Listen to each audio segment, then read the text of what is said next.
طبعا في لي قصة مع الصلاة الإبراهيمية، حابة توصل لكل الناس، يعني حابة توصل لكل، يعني نفسي توصل لكل العالم، عشان يعرفوا عظمة وقدر رسول الله عند رب العالمين. أنا رح أحاول أختصر القصة أخي بكيل شملان، رح أحاول أختصر تجنبا للملل.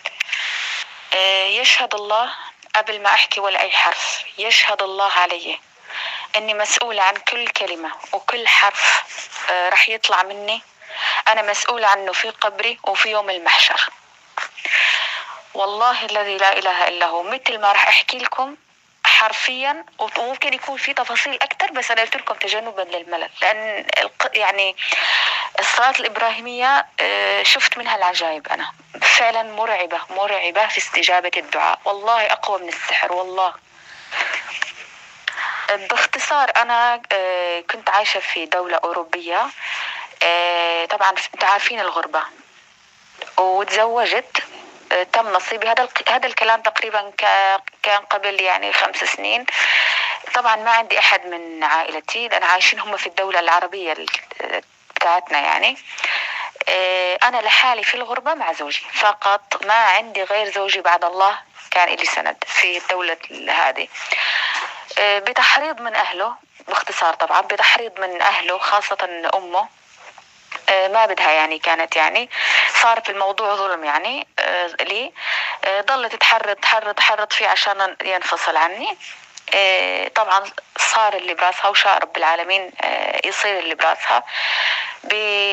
ما أنسى هذيك الليلة، طبعا هذا الكلام قبل 8 شهور بالضبط أو 9 شهور. رجعت على بيتي، أقسم بالله لقيت زوجي وأهله واقفين عند الباب. أغراضي هو زوجي بإيده، هو اللي يضبط لي إياها، يعني هو بإيده جهز لي الشناتي وحط لي أغراضي. تخيلوا يعني لوين واصل كان، إنه مستحيل يعني الرجعة، اللي يشوف الأسباب يقول مستحيل الرجعة، ما في. فالمهم لقيت أغراضي عند الباب، لقيت الشنط عند الباب، لقيت زوجي وأنا ترجيتهم، بكيت، اندليت، عيطت، ما أحد يسمعني، ما في أحد إلي بالغربة غير زوجي، يعني وين أروح، شو أسوي بحالي، ما عندي أي مساعد غير الله. بالمنطق البشري يعني ما كان في عندي أي سند غير الله. طبعا حطناني برا، وأمه خلاص صار اللي براسها ورمى علي الطلقة الأولى كانت.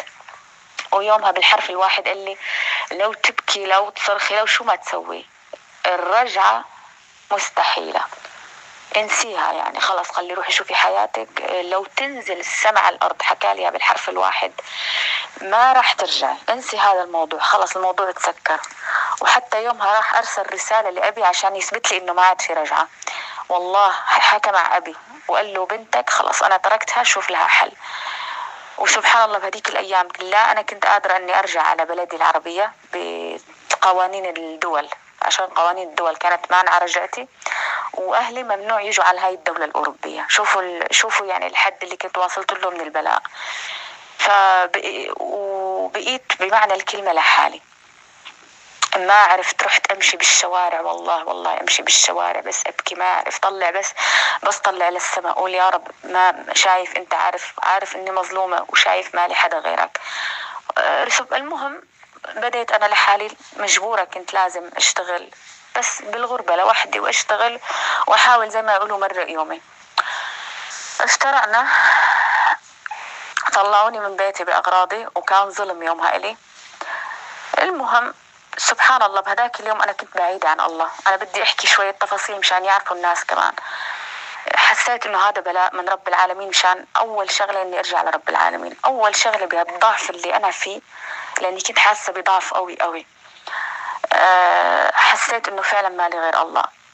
بهديك اللحظة دخلت على المسجد، ما كان في حدا، يعني ابكي. واول شيء قلت يا رب انا مالي غيرك، لا عاد بدي شيء من الدنيا ولا عاد بدي شيء، انا بس بدي رضاك. هي اول خطوة اتخذتها يوم دخل علي البلاء.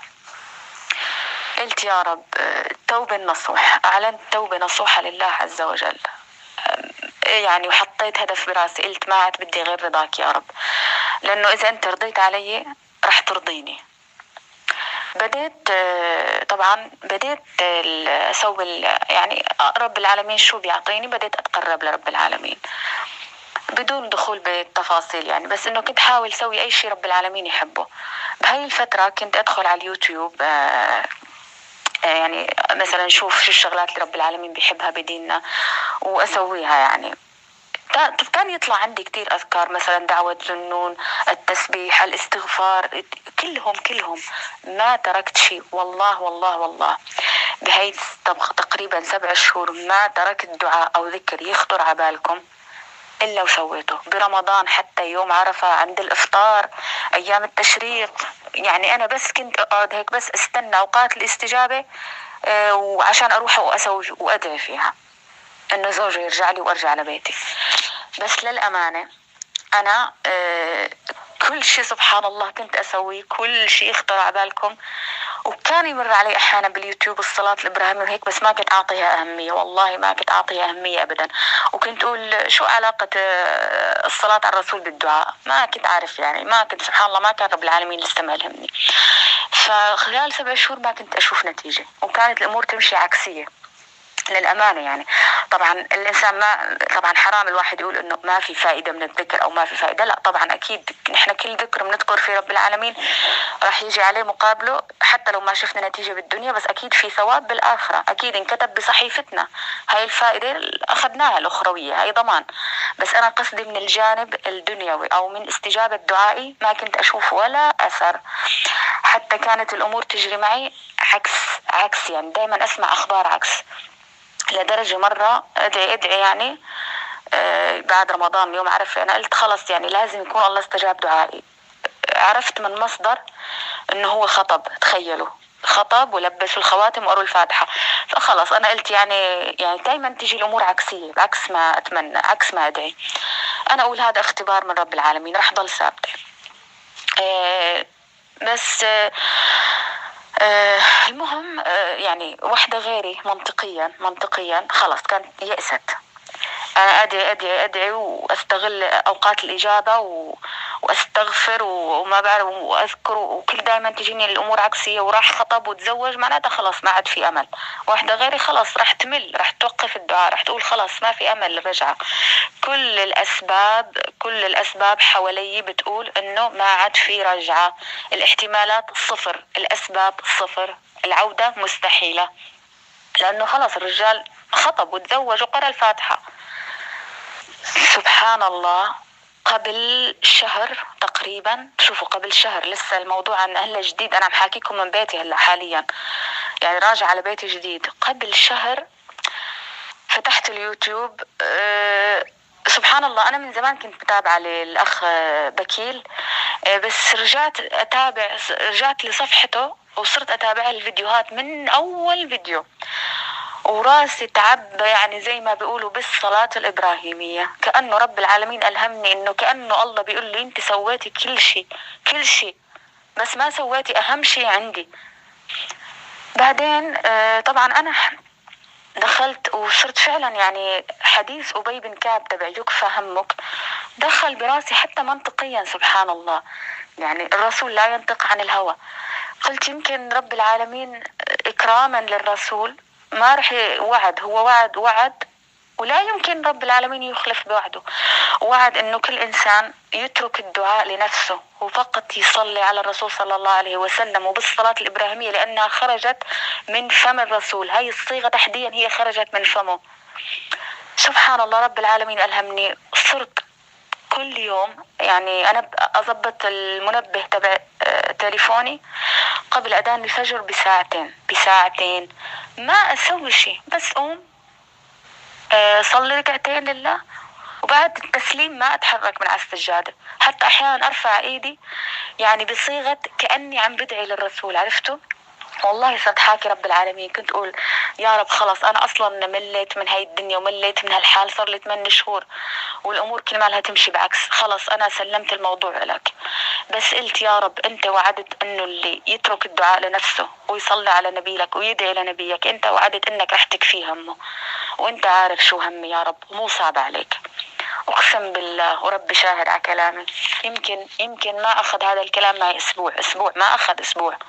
أسبوع، وبالكتير خلينا نقول يمكن أتوقع أسبوع أو 8 أيام هيك. بس شو سوي؟ بس هيك تركت الدعاء لنفسي، خلص بطلت أدعي، صرت زاد حبي للرسول، صرت أتفكر بالرسول، اشتقت للرسول، لأنه دايما صلاة إبراهيمية، دايما أنا وأشتغل صلاة إبراهيمية، كل نهار صلاة إبراهيمية على لساني. بس بالليل كانت أحلى، بالليل أصليها بتمعن بحضور قلب، أتخيل الرسول قدامي، أرفع إيدي هيك وأدعي له وقت السحر، يعني كأني عم بدعي لشخص، أنا بس أدعي للرسول صلى الله عليه وسلم. والصلاة الإبراهيمية عم برجع أكد عليها، ما كنت أستخدم ولا صيغة، ربي شاهد على كلامي، ولا صيغة غير الصيغة الإبراهيمية، بس كنت أقولها بتمعن وقت السحر. سبحان الله. بس بهاي الفترة أول يومين بديت بالصلاة الإبراهيمية، أول شغلة الضيق الصدر اللي كان فيني، وكان معي اكتئاب من البلاء اللي جاني، يعني كأنه رب العالمين أقسم بالله ما عم بالغ، كأنه شال من عندي هرمون الإحساس، ما عاد همني، ولا عاد صرت أفكر لا بزوجي ولا بوالدته، ولا عاد صرت أحس بشيء، ولا عاد صرت أحس ولا أبكي ولا شيء، أحس بطمأنينة، أحس براحة، أحس نفسي مبسوطة وما أنا عارفة شو السبب، ولا كأنه خالية من الإحساس. يعني رب العالمين أول شغلة أخذ مني إحساس الاكتئاب، وكأنه خدرني، كأني مخدرة، ولا حاسة بشيء، أقسم بالله. هاي أول شغلة اجتني من الصلاة الإبراهيمية. بعدين كملت هيك حياتي طبيعية، وصرت إنسانة مبسوطة وراح من الاكتئاب، وأصلا نسيت موضوع زوجي، والله أقسم بالله إني نسيته وما عاد فكرت فيه، وصرت قلت خلاص يا رب بدي أشوف حياتي. يعني ما بعرف، هي سحر صلاة الإبراهيمية، مثل السحر، كأنه رب العالمين عطاني مخدر عشان لا أحس ولا أتعذب ولا أحس باكتئاب ولا بشي. بس أسبوع كامل وتفاجئت، وللأمانة مشان ما أنسى كنت أستنى يوم الجمعة تحديدا، يوم الجمعة تحديدا. يعني حتى في أيام عملي أنا كنت أقول مثلا للمدير أنا ممكن أخذ إذن يعني كل أيام أسبوع أشتغل، بس يوم الجمعة تحديدا تعطيني هذا إجازة ما بقدر أشتغل فيه. يعني طبعا أنا كان هدفي إني أقعد أصلي على النبي من يوم الخميس ليلة، يعني من ليلة الجمعة لا حد مغرب يوم الجمعة، لأني عارفة هذا الوقت رب العالمين ما بيرد فيه الدعوة. كنت أمسك الصلاة على النبي أصليها بس تحديدا آخر نص ساعة من يوم الجمعة، والله العظيم إنه فيها شيء عجيب عند رب العالمين، آخر نص ساعة من يوم الجمعة فيها شيء عجيب. بس شلون كنت كمان أصلي على النبي الصلاة الإبراهيمية، وبين آخر نص ساعة يعني بين الصلوات الإبراهيمية بس أقول دعوة هيك صغيرة، كنت أقولها أقسم بالله لهلا بتذكرها: يا محيي العظام وهي رميم، أحيي العلاقة بيني وبين زوجي من جديد، وارضيني مثل ما بدي وأكتر. بس هاي الجملة كنت أقولها بين الصلوات الإبراهيمية آخر ساعة من يوم الجمعة. والله العظيم والله شاهد على كلامي، وأنا مسؤولة عن كلامي حرفيا بقبري ويوم المحشر. بعد أسبوع بالكتير أو يمكن 10 أيام جاني اتصال من رقم غريب، وسمعت فيه صوت زوجي. طبعا أنا تعاملت بكل برود، لأني قلت لكم رب العالمين شال مني الإحساس عشان ما أتوجع أبدا.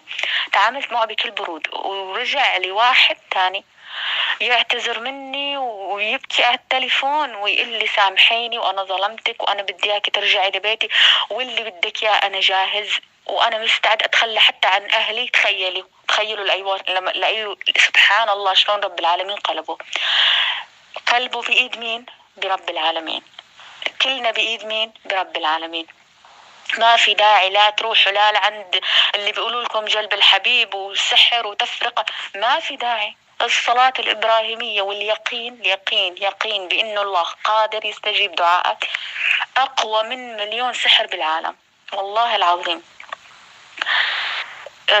يعني زوجي رجع لي واحد تاني، يعني رب العالمين كأنه هيك حط في خلقه من أول وجديد بس مشان يرضيني، يعني مثل ما تخيلت وأكتر. وجابني وحطيت شروطي عليه، قال لي كلها موافق عليها بس ارجعي لبيتك. والله رجعت لبيتي، وأنا هلا عم حاكيكم رجعت لبيتي معززة مكرمة حتى أحسن من حياتي اللي قبل. يعني أقسم بالله رجع لي حاسة نفسي كأني عروس جديد، والله ما عم بارغ، حاسة نفسي كأني عروس جديد. يعني بس بده يرضيني زوجي بأي شيء. ويمكن اللي بيشوف وضعي شو بيقولوا هاي يمكن سوت له سحر. والله العظيم انه الصلاة الإبراهيمية أقوى من مليون سحر. أنا شفت هذا الشيء بعيني.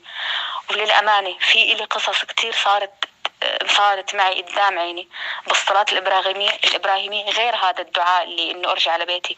صارت معي شغلات تانية عجيبة غريبة صارت تصير بحياتي كلها بسبب أثر الصلاة الإبراهيمية. أنا بس بدي أخبكي لتوصل قصتي لكل العالم، لكل المكروبين، لكل المهمومين. الحل بإيدنا، رب العالمين عطانا الحل من زمان. رسوله لا ينطق عن الهوى، تكفى همك ويغفر ذنبك. بس نحن الكسلانين، نحن اللي ما بنسوي هاي القصص. والحل بإيدنا، فقط يقين زائد صلاة إبراهيمية. أنا هاي صرت أعطيها، هاي الوصفة صرت أعطيها لكل إنسان يجي لعندي يقول لي أنا مهموم. يقين بالله، صلاة إبراهيمية، دعاء آخر يوم الجمعة. أنا هدول شفتهم سبحان الله. رجع لعندي زوجي مقلوب واحد تاني. آسفة كتير لو طولت عليكم، بس والله كنت حابة كتير. أنا كتير شغلات حتى شفتها يعني نفسي لسه أحكيها لكم، بس ما بدي أطول على المتابعين، ما بدي كمان أطول عليك يا أخ بكيل. كتير بتشكرك أخ بكير، ربي يجزاك ألف خير. يعني كنت سبب لي بعد الله، لأني تابعت كل فيديوهاتك وعملتها. يعني كنت سبب لي بعد الله الآن أنا برجعتي لبيتي لزوجي التزمت مثل ما كنت تقول. يعني فتحت عيوننا على الصلاة الإبراهيمية اللي كل الناس غافلين عنها. ربي يجزاك الخير، يعطي كل واحد طلب، وربي يفرج عن كل مكروب. ربي يعطي كل إنسان طلبه وأمنياته ويسعده لحتى يرضي يا رب العالمين، إنه على كل شيء قدير.